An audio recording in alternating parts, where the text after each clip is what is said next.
Oh iya.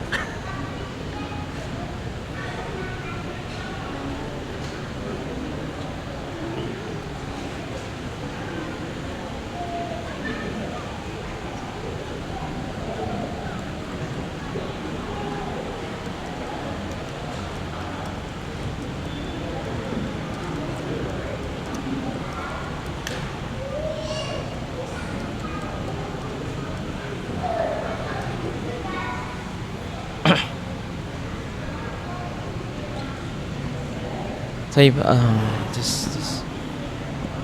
udah. Bismillahirrahmanirrahim. Tes. Assalamualaikum warahmatullahi wabarakatuh. Alhamdulillah wassalatu wassalamu ala Rasulillah wa ala alihi wa sahbihi wa man tabi'ahum bi ihsanin ila yaumiddin. Amma ba'd. Qala subhanahu wa ta'ala fi kitabihil aziz: Ya ayyuhalladzina amanu taqullaha haqqa tuqatih wa la tamutunna illa wa antum muslimun. Ya ayyuhan nasu taqu rabbakumul ladzi khalaqakum min nafsin wahidah wa khalaqa minha zawjaha wa batha minhuma rijalan katsiran wa nisaa'a wattaqullaha alladzi tasaaluna bihi wal arham innallaha kana 'alaikum raqiba. يا أيها الذين آمنوا اتقوا الله وقولوا قولا سديدا يصلح لكم أعمالكم ويغفر لكم ذنوبكم ومن يطع الله ورسوله فقد فاز فوزا عظيما.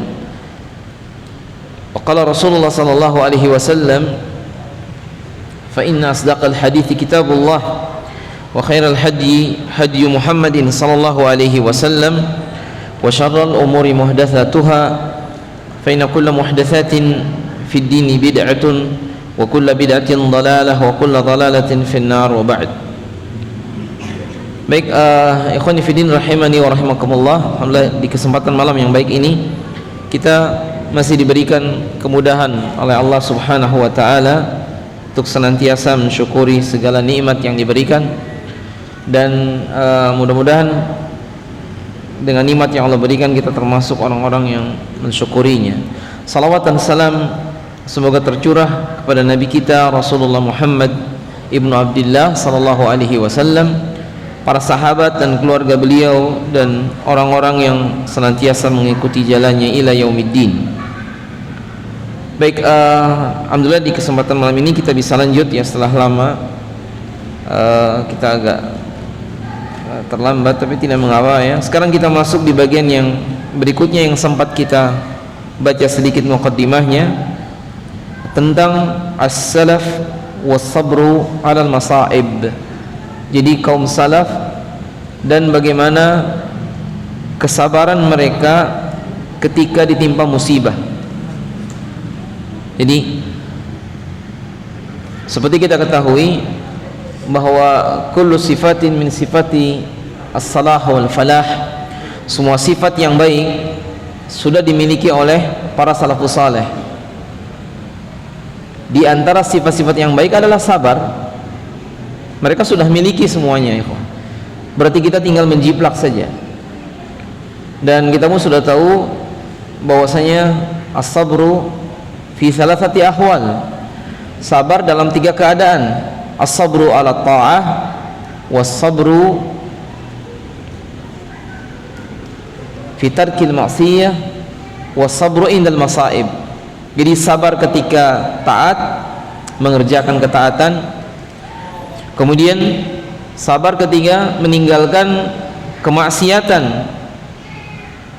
Kemudian yang ketiganya tentunya adalah sabar ketika mendapatkan musibah. Faqala Anas ibn Malik, berkata Anas bin Malik meriwayatkan dari Nabi sallallahu alaihi wasallam, dan hadis ini sahih Syekh Nasir Al-Albani, idza aradallahu bi abdihi al-khaira, apabila Allah menghendaki dari hamba kebaikan, ajjala lahul uqubata fid dunya, Allah menyegerakan ukubah itu di dunia. Maksudnya idza aradallahu bi abdihi khaira, apabila Allah menghendaki dari hambanya kebaikan, ajjala lahul uqubata fid dunya, Allah berikan segerakan uqubah, ya bukan siksaan maknanya, disegerakan hukumannya, begitu juga maknanya itu di dunia sebelum di akhirat. Wa idza aradallahu bi 'abdihi syarra,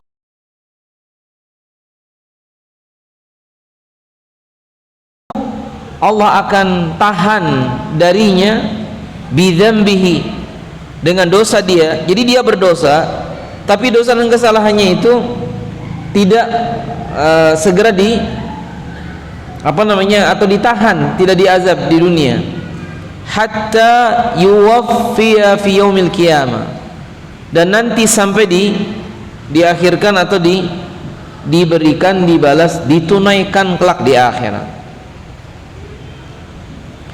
Oleh karena itu ikhwas sekalian, ada sebagian orang yang dia berbuat dosa tapi kayaknya biasa-biasa saja gitu, tidak ada ukubah apa-apa, semua lancar dan yang lain. Itu barangkali sedang istidraj, diulur. Seperti ada satu orang, misalnya dia mengatakan, saya berbuat dosa ini kok, tapi saya lancar semuanya. Sama dengan seseorang yang dia mengatakan, saya banyak maksiat tapi semua urusan saya lancar. Mungkin sedang diulur. Tapi sebagian yang lain nih kawan, sebagaimana dalam ucapan sebagian salaf, kemaksiatan dia yang dikerjakan sekian hari yang lalu berpengaruh kepada apa? Urusan kendaraan, masalah keluarga, istri dan anak, sehingga mereka istighfar. Dan ini yang dimaksud sebagaimana yang tadi.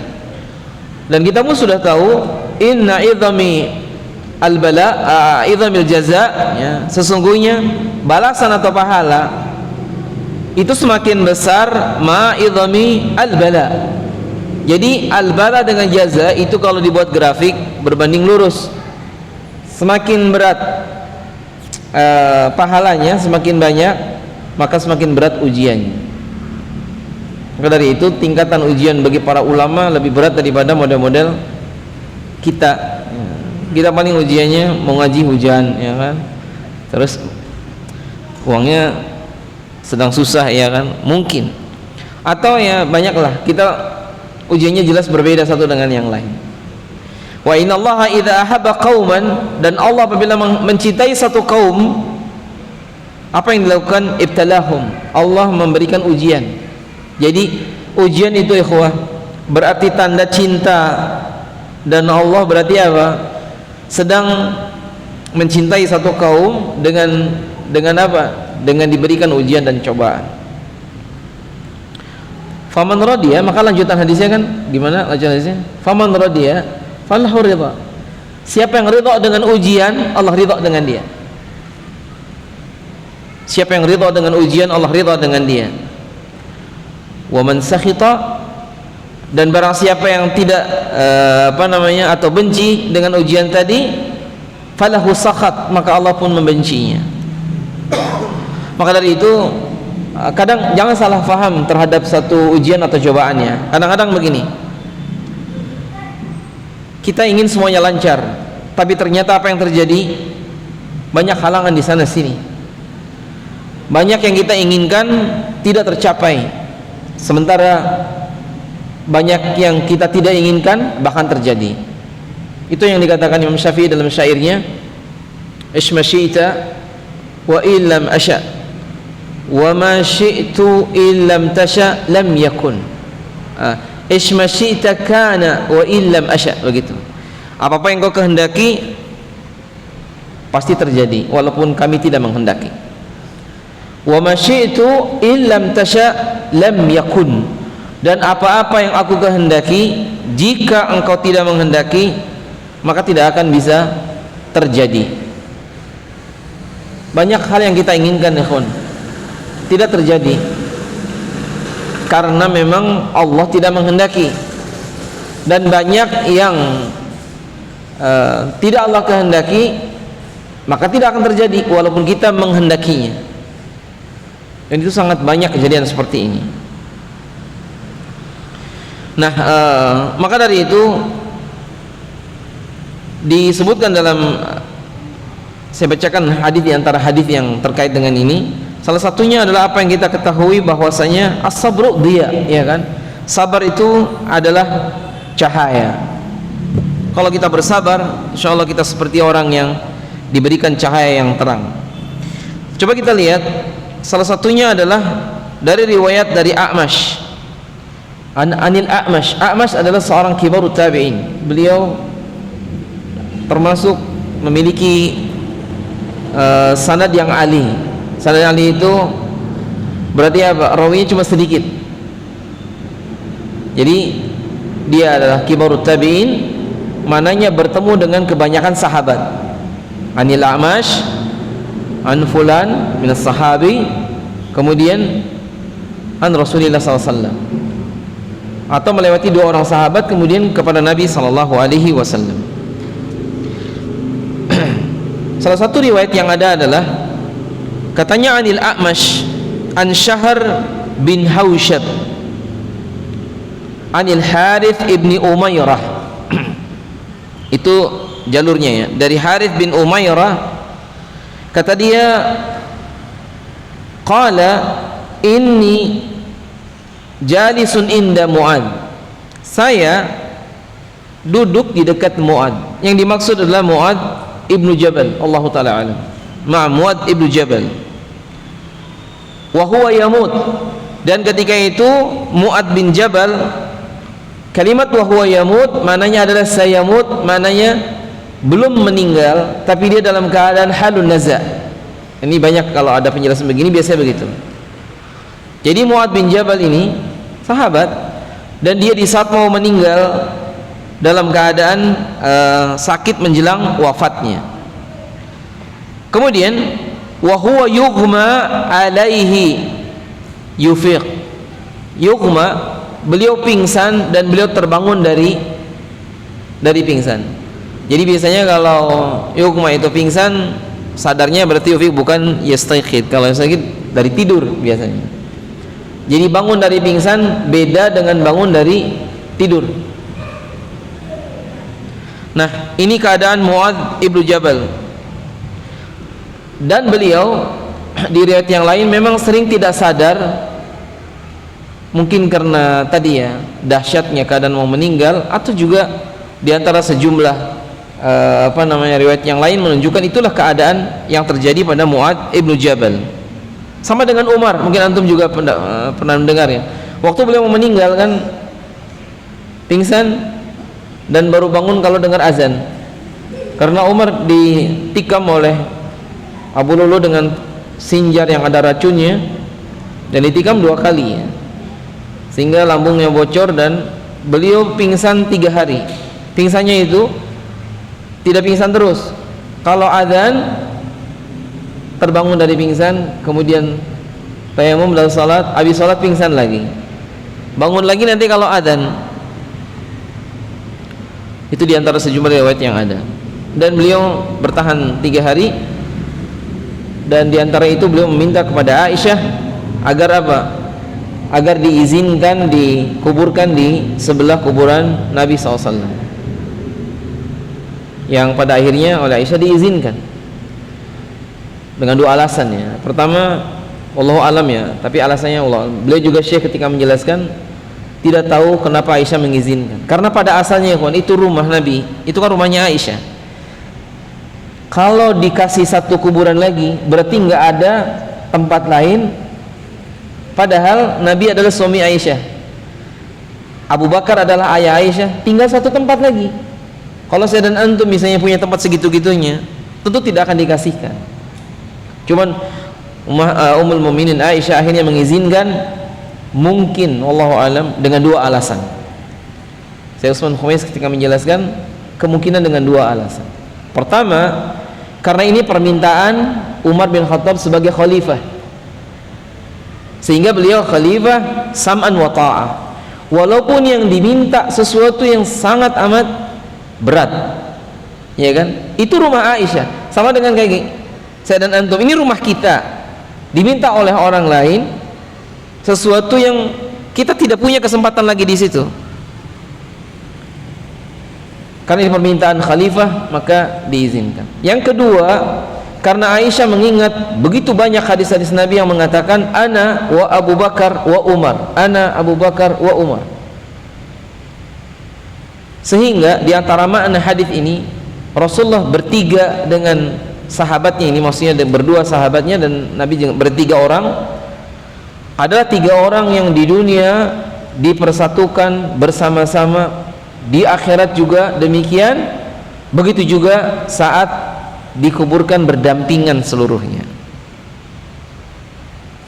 Bukankah Nabi waktu kelaparan datang keluar, didapatkan Abu Bakar dan Umar juga kelaparan? Apa yang menyebabkan kalian keluar? Katanya juan. Nabi juga sama. Nabi mengikat 3 batu di perutnya, Abu Bakar Umar juga sudah diikat 3 batu di perutnya. Sama-sama kelaparan 3 hari berarti, ikhwan. Cuma kalau kita masuk ke makbarah yang ada di sebelahnya Raudhah, maka posisinya bukan sejajar ya. Jadi kepalanya Abu Bakar, ujungnya itu ada di pundak, arah pundaknya Rasulullah SAW. Kemudian sebelahnya Abu Bakar, kuburannya Umar, itu ujung kepalanya Umar ada di pundaknya, arah pundaknya Abu Bakar. Jadi agak ke belakang. Sebetulnya ikhwan, kalau kita ada kesempatan berziarah bukan hanya lewat, cuma muskilah kita adalah kita paling bisa masuk ke Raudhah kemudian berziarah cuma lewat. Hanya orang-orang tertentu yang dapat izin yang bisa masuk ke, seperti presiden mana yang itu kan, antum kayaknya coba ya kalau itu. Ya kalau dari sini ada yang bisa minta izin, ahsan. Tapi cukuplah kalau sekiranya tidak memungkinkan, kita lewat mengucapkan assalamualaikum ya Rasulullah, atau juga boleh assalamualaikum ya Rasulullah. Lewat yang Abu Bakar, assalamualaikum ya Abu Bakar, dan seterusnya. Kepada Umar juga. Baik. Wa huwa yamut wa huwa yughma alaihi wa yufiq. Jadi beliau pingsan dan terbangun. Kemudian ukhnuq khanqaka, kata dia, bilang seperti itu. Mananya adalah, ya Allah, berikan sekehendak Engkau menimpa kepada diriku. Mungkin dari musibah yang dimaksud di sini, wallahu taala alam. Kata dia, demi dengan izzatika ya Allah, demi dengan izzah kemuliaan Engkau, inni la uhibbak, sesungguhnya aku tetap mencintai Engkau. Maksudnya mencintai Allah Ta'ala. Berikan kepadaku hai Allah apa yang Engkau kehendaki dari musibah, saya tetap mencintai Engkau. Sebagian menyebutkan bahwa Mu'adz bin Jabal radhiyallahu ta'ala anhu wa ardhah, bukankah dia sahabat yang diutus Nabi ke Yaman? Maka jawabannya iya. Jadi musibah apa yang ditimpakan kepada hamba, jika itu datang dari Allah atas ketetapannya, seorang hamba dia yang ikhlas, dia tetap mencintai Allah subhanahu wa ta'ala. Karena musibah itu begini, ikhwan, kebanyakan musibah itu tidak kita suka, itu masalahnya. Makanya tidak bolehnya seseorang meminta agar dikasih musibah. Misalnya apa? Kemarin ada ikhwan yang rumahnya kebakaran. Jadi doa kita bukan ya Allah berikan aku musibah, bukan. Tapi kita minta pahala dari musibah yang menimpa kita. Ada seorang ikhwan yang sepeda motornya hilang waktu ngaji. Kemudian dia katanya, Ustaz, motor saya hilang. Ya sudah, antum berdoa, innalillahi wa inna ilaihi raji'un, Allahumma ajurni fi musibati wa akhlif li khairan minha. Habis itu memang enggak lama dia dapat mobil. Sampai sebelahnya, saya juga mau, Ustaz, motor saya motor saya hilang, dia dapat mobil. Dan itu seperti cuma berselang 2 malam ya.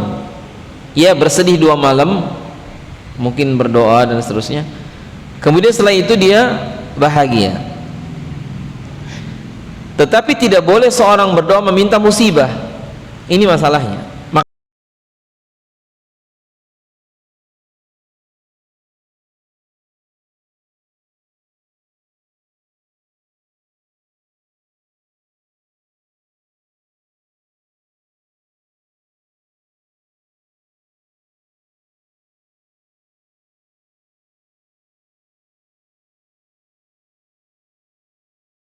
Maka kataballahu lana, tidak menimpa kita kecuali sesuatu yang sudah ditetapkan kepada kita. Jadi jangan salah kalau ada orang bonceng-boncengan naik sepeda motor, yang depan, yang belakang kan, berarti yang membonceng dan yang dibonceng. Tahu-tahu kecelakaan, tabrakan motornya. Siapa yang meninggal duluan nih? Yang bonceng apa yang dibonceng? Kita nggak bisa. Mungkin secara teori iya yang di depan, tapi ternyata banyak kasus yang meninggal yang di belakang. Nah, seperti kemarin ada juga yang kecelakaan, salah seorang ustadz yang kecelakaan berempat naik sepeda motor, dan qadarullah ma syaa fa'al, padahal sebelumnya telepon dan seterusnya. Begitu juga ada kasus seorang juga meninggal siang-siang habis makan siang. Kita ngobrol makan di situ, kemudian belum lama lagi megang deket mic lagi begini, tapi meninggalnya sedang baca ayat. Tak ada yang tahu tentang musibah, dan sesungguhnya setiap kita hanya bisa mengambil hikmah dari apa yang terjadi. Jadi yang kedua tadi, musibah tidak akan tertukar satu dengan yang lain.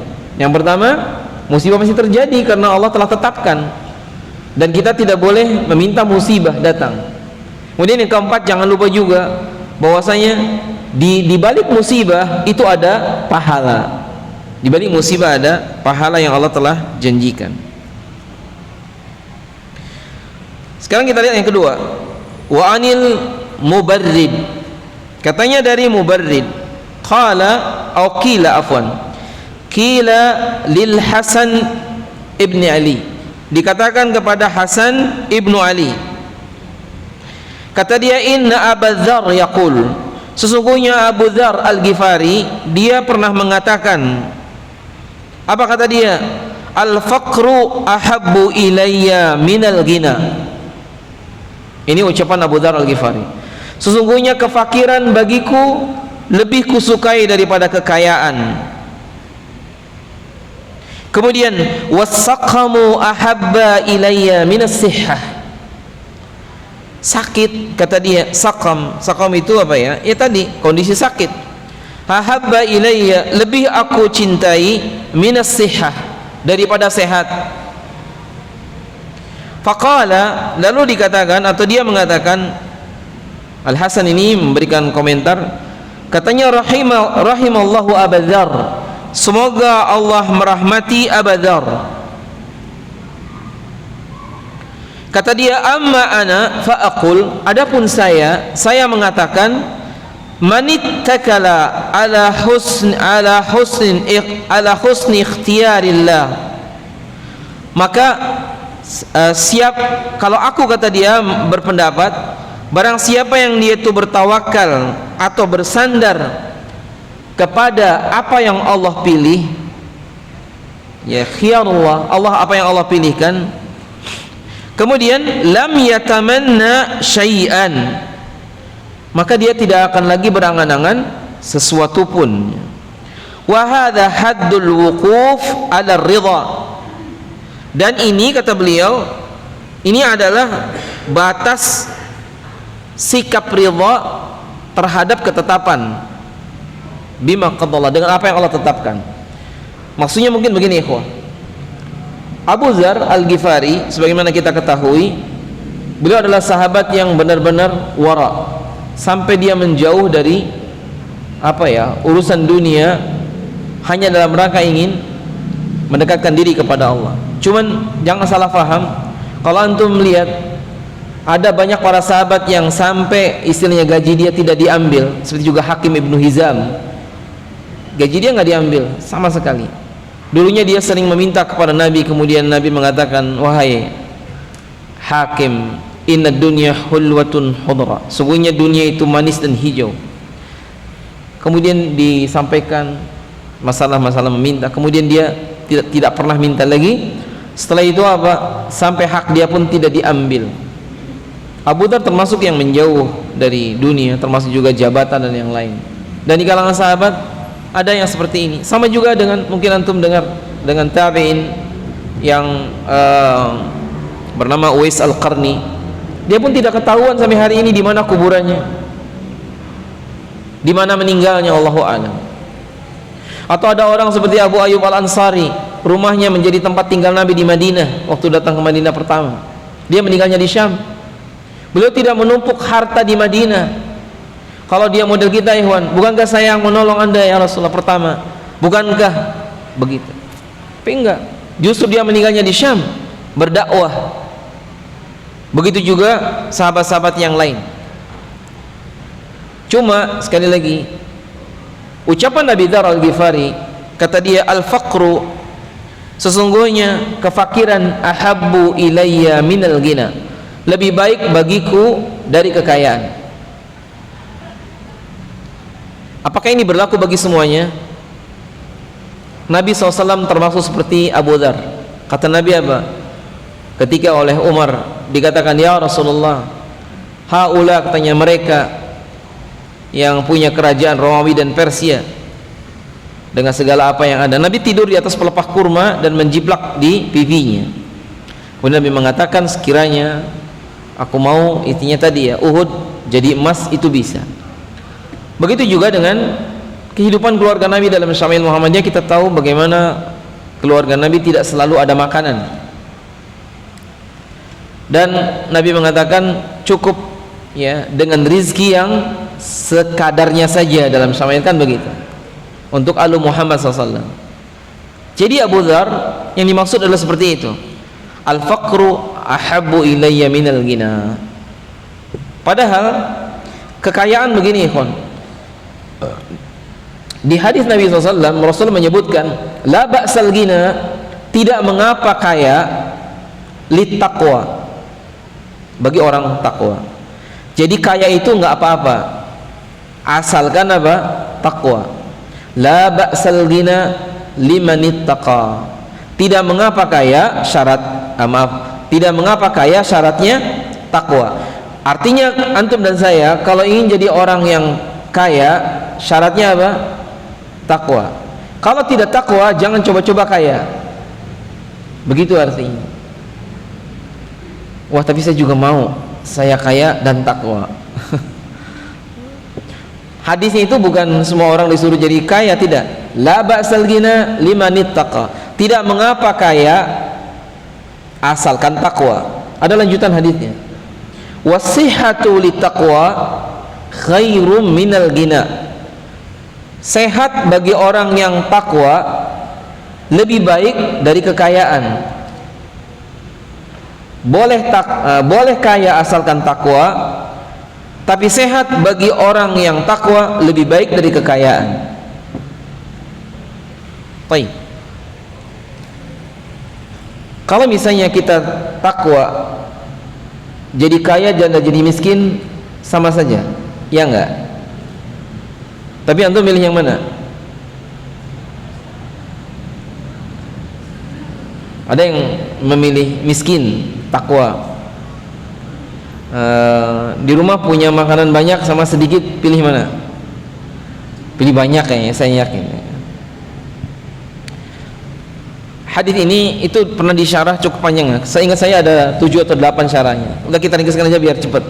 1, bolehnya menjadi orang kaya, ya kan? Bolehnya menjadi orang kaya, syaratnya takwa, itu yang pertama.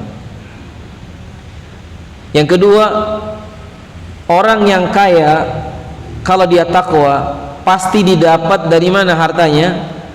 Dari cara yang halal. Dia kaya tapi takwa, pasti didapat dengan cara yang halal. Jadi bukan dengan cara-cara yang haram. Yang ketiga, ihwan faedahnya, orang yang kaya dan takwa pasti hartanya digunakan untuk kebaikan, ya kan? Jadi kalau kata Imam Qurtubi juga begitu. Orang kaya takwa, hartanya dipakai untuk kebaikan. Lalu yang keempat ikhwan, kaya itu ujian sebagaimana miskin ujian. Jadi uang banyak itu ujian. Kita tahunya kalau uang sedikit merasa diuji. Antum tahu dari mana? Buktinya doanya lebih khusyuk kalau uangnya habis. Kalau lagi uang banyak biasanya doanya tadi. Saya bawa mobil sudah sepuh masuk tol, itu doanya lebih mantap. Mudah-mudahan tidak mogok ya. Padahal di Jakarta kan, alhamdulillah mogoknya begitu keluar baru bayar nggak nyala lagi. Jadi nggak bayar tadinya, karena ditarik sama mobil di sana bayar. Jadi ala kulihal kadang-kadang begitu. Lalu yang kelima ya kawan, bahwa yang kaya akan dihisab lebih banyak dari yang miskin. Ini masalah juga. Karena yang miskin tidak akan ditanya ya min aina ja wa ila aina tunfiq, dari hartanya. Dari mana hartamu datang? Dari mana orang saya nggak punya harta? Dikemanakan hartanya? Ya dikemanakan orang nggak ada. Baik, kemudian yang berikutnya juga bahwa tadi ya, umumnya ujub itu ada pada orang kaya. Orang miskin ujub dengan harta bisa nggak? Bisa juga, tapi sedikit kemungkinan. Adapun kikir, kata Ibnu Qayyim, itu sudah ketahuan sejak miskin. Jadi orang kikir itu sudah ketahuan dari miskin. Jadi kalau ada orang, saya nanti kalau sedekahnya, kalau udah gaji saya di atas 5 juta saya mau sedekah, ketahuilah bahwa orang ini walaupun gajinya di atas itu juga nggak akan ngasih. Pokoknya kalau dia kikir lagi miskin kikir, pasti kalau sudah kaya pun tidak akan dia jadi tetap dia akan kikir, karena kikir sudah ketahuan semenjak dia miskin. Kemudian faedah berikutnya, hadis tadi menunjukkan bahwasanya sehat itu nikmat yang lebih besar, nikmat tersebut dari kekayaan. Sehat itu lebih mahal ikhwan. Antum pilih mana? Punya uang 10 juta tapi sakit sakit-sakitan terus ya. Atau kita sehat tapi nggak punya uang? Pilihannya sehat dan punya uang, gitu aja ya. Jadi intinya tadi sehat, dan termasuk juga as-sihhatu litaqwa khairu minal ghina. Ini bukan dari saya tapi dari Nabi SAW. Orang yang sehat bagi orang yang bertakwa lebih baik daripada kekayaan. Dan faedah yang berikutnya, yang ketujuh atau yang kedelapan, karena memang Nabi mengatakan, kata Nabi, kalau seseorang berpagi dalam keadaan mu'afan fi jasadih, sehat badannya, kemudian apa? Wa aminan fi syirbihi, keluarganya aman, wa indahu qutu yaumih, dia punya makanan untuk satu hari, faka'annama hizat minad dunya, orang ini seperti punya dunia dan seisinya. Dan saya yakin yang hadir di masjid ini kira-kira begitu semua. Antum seperti punya dunia dan seisinya. Dari mana? Itu hadis tadi kan. Satu apa? Sehat badannya, ya kan? Aman keluarganya, ya kan? Aman kan? Punya makanan enggak untuk satu hari? Di kulkas ada enggak? Saya yakin untuk sepekan itu ada di kulkas. Kalau kulkas nggak punya, di depan rumah banyak warung, ya kan? Insya Allah kita itu jarang kelaparan lah ya. Jadi berarti kita ini kaya, bukan orang yang miskin. Nah kemudian kita lanjut yang ketiga. Jadi ini ucapan Abu Dzar seperti itu. Cuman kata Hasan Ibnu Ali, beliau mengatakan, kata dia bahwasanya kita bertawakal ketika Allah menakdirkan sesuatu yang tidak kita suka, maka kita bersabar. Makanya Imam Ahmad, kalau antum baca dalam Syifaul Alil, ternyata bahasanya begini, ikhwan. Ar-ridha ar-ridha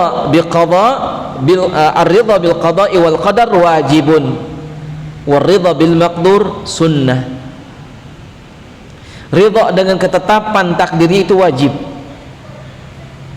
Sudah ada ikhwan di Palu, dia berdiri di depan bekas rumahnya. Saya juga ikut berdiri di situ.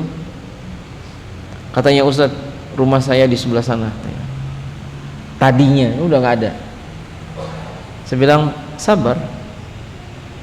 Katanya anak saya di situ juga ikut dengan rumahnya. Jadi ada anak-anaknya 2 atau 3 gitu, sama istrinya.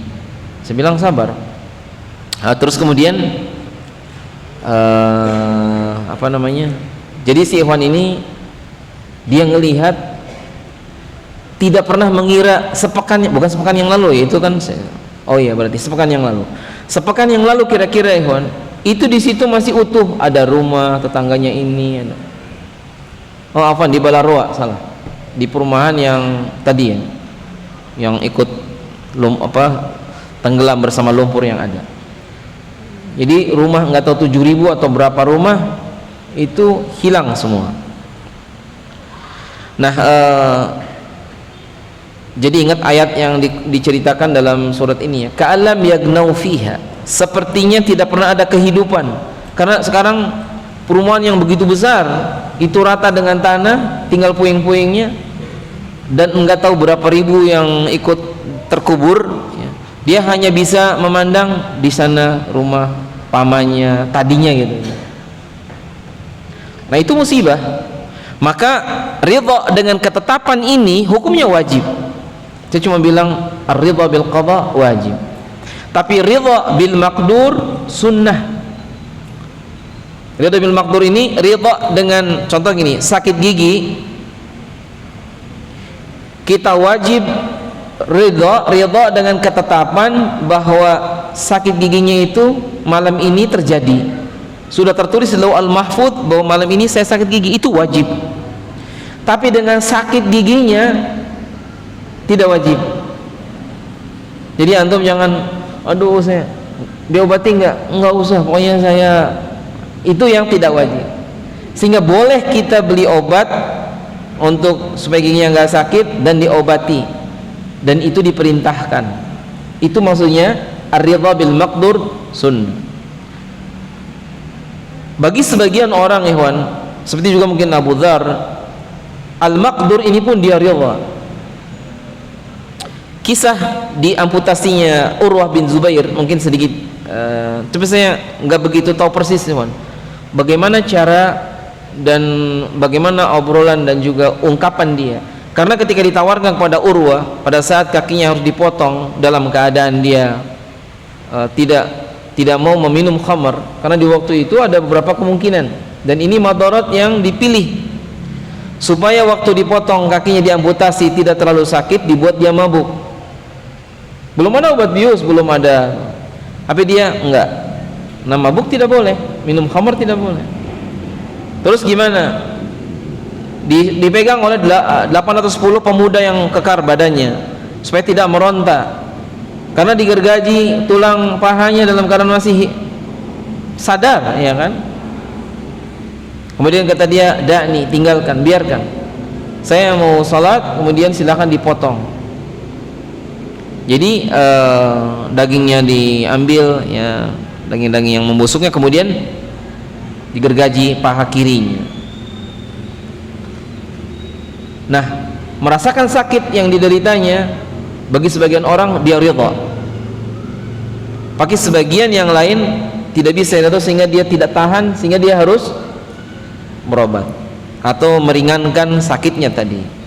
Kira-kira begitu ya ikhwan. Intinya kalau musibah sudah datang, katanya wa hadza haddul wuquf ala ridha ya bil qada'i wal qadar. Jadi batasan ridha terhadap qada dan qadar itu setelah terjadi dan seseorang dalam keadaan wajib ridha dan ketetapan tersebut, kemudian dia boleh berusaha untuk menghindar atau mengurangi dari musibah tersebut. Contoh misalnya satu orang ikhwah mahasiswa ya, dan qadarullah dia kecelakaan, akhirnya kedua matanya tidak bisa melihat sampai sekarang. Dia pernah melihat bumi dan ya pemandangan di masjid dan yang lain sebelum dia kecelakaan. Sampai sekarang nggak bisa ngelihat lagi. Maka yang terjadi apa? Ya sudah, dia bersabar. Tetapi ridho dan ketetapannya wajib. Hanya dia sekarang sampai sekarang masih berusaha berobat, mudah-mudahan bisa balik lagi penglihatannya walaupun sekian persen. Itu maksudnya kalimat ini, ikhwan. Kemudian wa an Wahbin atau Wahab ibn Munabbih, dari Wahab ibnu Munabbih, anna Isa alaihi salam qala lil hawariyin, katanya Nabi Isa alaihi salam berkata kepada Hawari ini orang-orang yang semacam sahabat atau orang-orang setia, ya, Nabi Isa alaihi salam. Dan dalam hadis dikatakan Hawarinya Nabi Isa dengan sahabat-sahabat Nabi Muhammad SAW masih lebih baik lagi sahabat-sahabat Rasulullah sallallahu alaihi wasallam. Apa kata beliau? Asyaddukum, ya, seberat-beratnya jaz'an alal musibah, rasa sakit dari musibah. Jadi seberat-beratnya atau orang yang paling tersiksa karena musibah tersebut, siapa itu? Asyaddukum hubban lid dunya, orang yang sangat amat cinta kepada dunia, itu orang yang sangat amat merasakan siksaan dari musibah. Ini kata Nabi Isa alaihi salam. Orang yang paling berat siksanya ketika musibah datang adalah orang yang paling cinta kepada dunianya. Cuma sayang di kitab ini tidak ada syarahnya, ya. Wallahu alam. Maksudnya begini, ada tiga maknanya. Paling tidak begini. Satu orang ketika dia sangat cinta dengan dunia, ketika kehilangan dunia, maka dia pasti akan sangat bersedih. Makanya mungkin saya nanti pernah mendengar ada orang sampai stres gara-gara hilang sebagian dunianya. Saya pernah diminta, ikhwan, meruqyah satu orang di satu daerah, nggak usah disebutkan namanya. Begitu datang, ada seseorang yang dia sudah diikat dengan rantai. Orang ini sudah tidak sadar. Sebabnya kenapa? Dia punya kedelai 2 karung panen, kemudian mau dijual, malam itu banjir, rumah beliau terendam, kedelai 2 karung ini ikut terendam, tidak bisa dijual. Itu yang membuat dia stres mungkin, dan dia mau gantung diri di tengah rumahnya dari kayu, pakai jemuran, tali tambang jemuran. Waktu diikat di lehernya, tali tambangnya kan sudah lama mungkin putus, jadi meninggal enggak, sehat juga enggak. Saya dengar ceritanya dari keluarganya begitu. Allahu Akbar. Ya entah kemasukan jin atau gimana, kita ruqyah aja. Cuman pas kita pulang, saya sepanjang jalan mikir aja, 2 karung kedelai, ternyata karungnya ada, nggak besar karungnya. Allahu Akbar. Itu kalau dijual berapa, Pak? Mungkin 250.000, Ustaz. Udah saya kasih sekarang biar dia sehat lagi, tapi udah terlanjur begitu, di depannya diiming-iming uang juga nggak sadar. Betapa satu orang bisa stres hanya 250.000. Jadi bagi sebagian orang, ikhwan, mungkin itu sangat berharga. Tapi salah satu kelemahannya apa? Mungkin beliau kurang memahami masalah takdir. Kalaulah kita paham masalah takdir, jangankan uang segitu, mungkin juga jauh lebih banyak dari itu, ya insya Allah akan tabah. Jadi yang bunuh diri, yang suudzon kepada Allah, itu terjadi pada seorang yang aslinya dia imannya lemah. Maka dari itu, siksaan yang paling berat atau ketika musibah datang, kebanyakan adalah orang yang cinta kepada dunia. Ketika hilang dunianya, sepertinya dia tidak punya harapan lagi. Makanya banyak orang stres gara-gara hilang sebagian dunianya. Dan mudah-mudahan kita enggak. Ya kan? Cuma masalahnya kita jarang kehilangan karena kita juga enggak banyak yang kita punya, ya kan? Jadi oleh karena itu ikhwas sekalian, umumnya ketika nikmat itu datang, kita kadang kurang menyadarinya. Ketika dia pergi baru terasa. Seperti kita giginya sakit, selama ini kan waktu sehat kita lupa belum mensyukurinya. Begitu sakit baru dia faham. Ya, sedangkan dari Asy-Sya'bi, ya ini pernah kita singgung, ucapan Asy-Sya'bi, qala Syuraih, ini katanya, la asaba bil musibah, saya tertimpa musibah, Cuman dia bilang apa? Fa ahmadullah 'alaiha arba'a marrat, saya bersyukur kepada Allah 4 kali. Masya Allah, ya. Saya ditimpa musibah, lalu saya bersyukur kepada Allah 4 kali. Ini kata Syuraih. Ahmadu id lam yakun a'zamu minha. Itu yang pertama. Saya bersyukur, kata dia, karena musibah ini tidak lebih berat dari yang menimpa sekarang. Jadi misalnya sekarang apa? Yang hilang sepeda motornya, masih bersyukur juga. Coba kalau yang hilang istrinya, ya kan? Maksudnya gitu kira-kira. Atau hari ini antum sendalnya hilang 1. Alhamdulillah, bukan yang lebih besar lagi. Itu maksudnya seperti itu. Jadi ahmadullah, aku bersyukur kepada Allah, id lam yakun a'zamu minha. Kemudian yang kedua, wa ahmadu id razaqani as-sabra 'alaiha. Aku bersyukur aku masih bisa sabar ketika musibah ini datang. Dan ini bisa dipraktekkan, ikhwan. Dan saya sudah pernah nyoba praktekkan. Waktu ada musibah, waktu itu hilang sesuatu, ya, masih bersyukur, alhamdulillah yang hilang ini. Yang kedua apa tadi? Dikasih rizki kita sabar ketika musibah itu datang. Dan sabar itu inda sadmatil ula, ketika pukulan yang pertama, ya, bukan sudah lama. Karena ada ikhwan yang bilang, Ustaz tadi ceritanya sabar. Iya, saya juga sabar, motor saya hilang, bahkan bukan cuma sandal. Kapan antum bilangnya? Udah 12 tahun yang lalu. Ya sekarang bilangnya dia sabar. Waktu kejadian itu, apakah dia sabar atau tidak? Yang ketiga, ikhwan, wa ahmadullah, dan aku bersyukur kepada Allah, id waffaqani lil istirja'i lima arju minat thawab. Saya bersyukur kepada Allah, katanya, karena ketika terjadi aku masih bisa istirja. Apa istirja? Mengucapkan inna lillah wa inna ilaihi raji'un. Itu artinya dia mengharap pahala. Itu yang ketiga.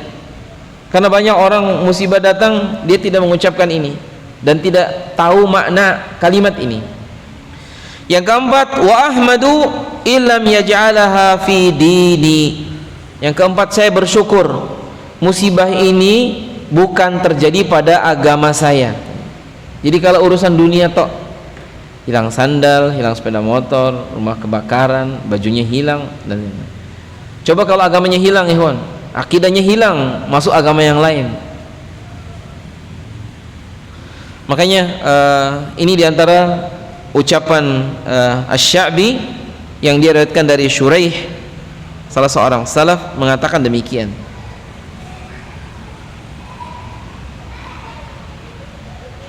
Ya, jadi intinya beberapa ucapan di kalangan salafus saleh itu luar biasa tentang masalah musibah, dan mereka ini orang-orang yang mengetahui bahwa dunia ini isinya adalah ujian. Jadi saya dan antum diuji dengan kebaikan, diuji dengan kejelekan. Maka dari itu hari ini isinya cuma 2, kalau enggak kebaikan atau kejelekan.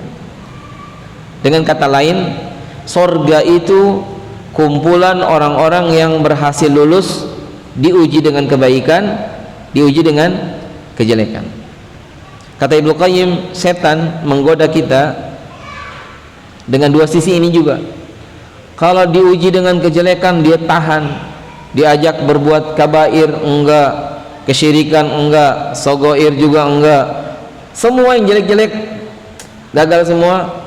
Mulai dia diuji dengan yang baik-baik. Dia dibuat orang ini masya Allah kalau sholat khusyuk banget, kalau ngaji rajin banget, kalau ini lama-lama jadi ujub, jatuh dia dengan sebab ini. Oleh karena itu paling nggak kita sadar kalau kita lagi bahagia, bahagia juga ujian. Kalau lagi sedih, sedih juga ujian. Kalau lagi lancar urusan ujian, kalau lagi sulit juga dia adalah ujian. Hanya saja memang dunia adalah darul ibtila. Kita akan meninggal dalam dua keadaan, kemungkinan dua keadaan. Pertama adalah mustarih, yang kedua mustarahumin. Mustarih adalah orang yang meninggal dan dia istirahat dari ujian. Jadi kalau kita sudah meninggal, sudah tidak diuji lagi. Karena antum dan saya belum meninggal, maka besok siap-siap diuji. Dan mulai ya bangun dari tidur sampai tidur lagi isinya cuma ujian. Mustarahum min, orang yang meninggal bukan dia yang istirahat, tapi yang lain yang diganggu oleh dia itu yang istirahat. Mustarahum min. Jadi nggak ada pilihan buat kita kecuali cuma satu, kita menjadi orang yang mustarih, orang yang istirahat dari ujian. Sehingga di sorga tak ada lagi sebagaimana di dunia, isinya di sana cuman kenikmatan. Sehingga ikhwan, capek dan lelahnya kita sekarang bagian dari ujian, dan semua akan ditanya tentang apa yang diujikan kepada kita, baik itu harta, kesehatan, kemudian juga hal-hal yang lain, semuanya akan dihisab. Dan saya mengajak saya dan antum semua, tentu kadang-kadang gini ya, kita itu kadang-kadang ya lupa atau tidak menyadari bahwa kita sedang di dunia. Jadi kita ini sedang ada di arena ujian, dan ujian itu ada yang gagal atau rosib, harus ngulang. Cuma masalahnya hidup kita tidak bisa diulang. Sampai ada ikhwan, Ustaz, kalau saja saya waktu itu bisa tahu seperti ini, mungkin saya sudah jauh lebih sabar, katanya. Karena dia dulu pengen bunuh diri, bisnisnya gagal, sampai dia udah kayaknya minum ya, obat nyamuk itu. Iya, cuma kurang banyak mungkin, katanya. Saya bilang Allahu Akbar. Sama dalam keluarga juga sama, dia diuji dengan keluarganya, katanya hampir tadi terjadi perceraian. Ya, saya bilang itu urusan mungkin terjadi dalam dunia berkeluarga, sebagaimana juga terjadi dalam urusan yang lain.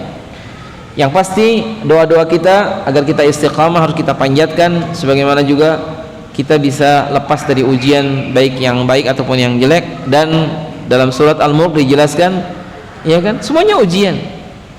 Hidup dan mati juga adalah ujian, dan kita nanti di akhirat tinggal lihat nilainya. Mudah-mudahan saya dan antum termasuk yang mumtaz, ya kan? Ya, kalau di dunia ada istilah mumtaz, di akhirat juga iya. Jadi benar-benar kita selamat dari apa yang ada. Naktafi bihadza al-qadar. Sallallahu ala nabiyyina Muhammad wa ala alihi washabihi ajmain. Sebelum diakhiri, kalau ada yang mau tanya, saya silakan. Dan sebelum lupa, ada pengajian besok dan lusa, kalau ada yang berkenan hadir ya. Tadi dua orang ustadznya sudah ketemu dan sudah dengan jadwal yang terjadwal. Mungkin lain kali di sini bisa di. Ya, gimana sih? Waalaikumsalam warahmatullahi. Ya, nggak apa-apa.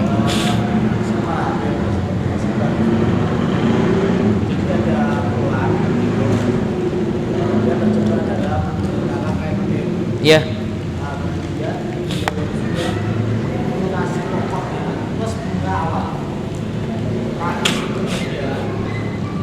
Ada tanggungan yang kemudian ditimpakan lagi menjadi berlipat ganda. Mudah-mudahan orang yang membeli repot ini meninggal dunia. Nah, apakah wajib bagi si fulan ini tetap melunasi tanggungan yang kedua ini? Pada asalnya dia sudah lepas, sudah lunas. Iya. Yang pertama ya. Yang pokok awalnya sama bunga awalnya sudah. Iya. Tapi ditimpakan lagi kelipatan berikutnya. Kedua orang yang memberi air ini meninggal. Apakah dia masih terbebani? Iya. Memang agak susah kalau iya. Masalah yang terjadi dalam urusan muamalah yang asal kalau mungkin bisa ditutup oleh ikhwan yang lain, dibantu, boleh selesai masalahnya, akan lebih baik. Tapi posisi orang yang terzalimi beda dengan yang menzalimi. Jadi posisi tadi dia terzalimi, bukan orang yang berbuat zalim. Orang yang terzalimi dia tidak mendapatkan dosanya kalau dia sudah sadar, tapi dia tidak bisa menghindar. Dan kalau memang orangnya dua-duanya sudah sama-sama ridha dan itu tidak ada pihak-pihak yang lain, diselesaikan. Dan yang pertama harus istighfar. Kalau perlu dia kembalikan uang yang bukan haknya. Tapi bagi yang kedua pun jangan mengulang yang tadi ya. Dan ini tadi perlunya ikhwan yang kaya, ya kan? Coba di sini dicari orang yang kaya-kaya, diceritakan yang tadi, diselesaikan sama beliau, jadi. Iya kan? Jangan minjem ke yang begitu-begitu. Pinjam sama ikhwan saja yang uangnya banyak dan dalilnya banyak. Siapa yang meminjamkan pada orang lain kan, hatta dia bayarnya mundur sampai waktu yang dibatasi, misalnya mundur lagi, maka dia seperti telah bersedekah walaupun uang itu modelnya pinjam. Jadi akad pinjam-minjam, tapi uangnya tetap dikembalikan, tapi dia mendapatkan pahala seperti orang sedekah. Nah, itu pahalanya besar. Dan itu kasus mirip, ada pertanyaan masalah haji, malah dia berhaji uangnya dapat minjam. Yang asal ya kawan, kalau bisa sekarang ini ya, kita jangan di sini harusnya. Sekarang ini kita sedang ada di Arafah, di sana di Mekah, atau misalnya lagi di Madinah siap-siap, atau antum udah siap-siap mau terbang besok pagi. Jadi hari-hari ini sekarang akhir Dzulqa'dah, jangan di sini, di sana aja. Terutama tanggal 8, 9, 10, 11. Saya dan antum ada di sana. Tanggal 8 ke Mina, tanggal 9-nya di Arafah, 9 malamnya di Muzdalifah, kemudian ke Mina lagi tanggal 10-nya, terus sampai Nafar Ula atau Thani. Si ikhwan ini mungkin wallahu alam ya tadi semuanya dapat minjam. Terus ada masalah sedikit, ala kulli hal selama kita masih bisa punya keyakinan untuk membayarnya, maka tadi cuma memang untuk ibadah haji kalau bisa jangan dari pinjam. Lebih baik kita berhaji uangnya lebih dan bukan dari minjam daripada uangnya kurang minjam lagi ya kan? Tapi saya ikut mendoakan supaya kita suatu saat bisa dimudahkan ya. Jangan pernah berkecil hati, karena memang ketika Allah mudahkan bisa, semuanya bisa. Walaupun kita hari ini sangat jauh tempatnya, begitu Allah memudahkan nanti akan jadi dekat. Walaupun hari ini kita buat makan susah, banyak kok kasus buat makan susah tapi haji bisa sering. Ala kulli hal, kalau boleh sih kalau bisa jangan sering menghutang atau jangan berhutang, walaupun hutang mubah hukumnya. Walaupun Nabi sendiri sallallahu alaihi wasallam beliau bahkan menggadaikan, tapi bukan apa, jadi kriteria pertama targetnya dia menghutang, bukan. Memberikan hutang lebih ahsan ya. Dan ada doa, Allahumma kfini bihalalika an haramik, salah satu diantara doa terbebas dari hutang. Kalau hutang kepada orang harus ditunaikan, hutang kepada Allah lebih lagi harus ditunaikan. Yang punya hutang puasa ya kan, yang haid atau yang karena safar belum dibayar, sekarang bayar. Termasuk juga nazar dan yang lain. Ya insya Allah masalah yang itu lain kali kita bahas, tapi intinya yang saya tahu itu, dan kalau ada yang bisa menyelesaikan, selesaikan aja. Adapun kalau misalnya seseorang dia bagaimana kalau nggak lanjut, kalau saya lebih cenderung itu, kalau memang pokoknya sudah, kemudian tidak, orang yang sudah meninggal dan tidak lanjut, dan itu adalah kezaliman, kalau dilanjut dihentikan, selesai. Cuman nggak tahu, karena al-mu'minu ala syurutihi, ketika syarat pertamanya dulu disanggupi, maka dia harus menyelesaikan urusan yang lainnya. Semua syarat yang asalnya itu dia sanggupi, kalau itu selama itu yang mubah, wajib ditaat. Misalnya contoh kita bekerja ya, tanda tangan kerjanya itu siap ditempatkan di seluruh dunia. Iya sebenarnya, iya kan? Oh iya. Afwan, salah. Iya kan, terus ketika sekian tahun dia dipindah tempatnya. Antum enggak? Dulu tanda tangan, iya saya tanda. Ya sudah, kalau tanda tangan enggak ada pilihan. Kecuali bisa dinego sama perusahaannya. Sama dengan seorang ikhwan yang menikah dengan salah seorang akhwat. Si calon calon mertuanya, jadi walinya itu memberikan syarat, kalau kamu menikahi anak perempuan saya, silakan dinikahi dengan syarat tidak boleh tinggal di kota selain Jogja. Itu syaratnya jelas. Ikhwannya nelpon ana waktu itu sebelum nikah, gimana nih saya? Lantum enggak, kalau enggak cari yang lain kan gitu kan. Saya sudah suka sama, akhirnya di oke, dan dia tanda walaupun bukan tanda tangan tapi lisan. Satu saat kita mau pindah karena urusan gini. Gimana dengan dulu perjanjian dulu? Harus ditunaikan. Akhirnya dia nego dengan mertuanya, muhawalah. Dia oke, silakan, nggak apa-apa. Ya sudah. Tadi juga kalau bisa begitu bagus. Dia nego ulang, ya kan? Itu dia sendirian, bukan macam perusahaan. Oh, itu lebih mudah lagi urusannya, antum deketin saja. Tidak, itu istri sudah bercerai. Jadi yang meninggal itu Oh, insyaallah. Iyalah, tapi wallahu alam, kalaupun mungkin dihentikan dan tidak dilanjut, sepertinya nggak ada masalah. Tapi selama masih bisa, barangkali ada perjanjian sebelumnya. Ya, mudah-mudahan urusan kita dimudahkan ya, dan semoga kita juga diselamatkan dari riba dan seterusnya. Nasallahu taala taufik wasadat. Sallallahu alaihi wasallam Muhammad wa alihi wasallam ajmain. Wassalamualaikum warahmatullahi wabarakatuh.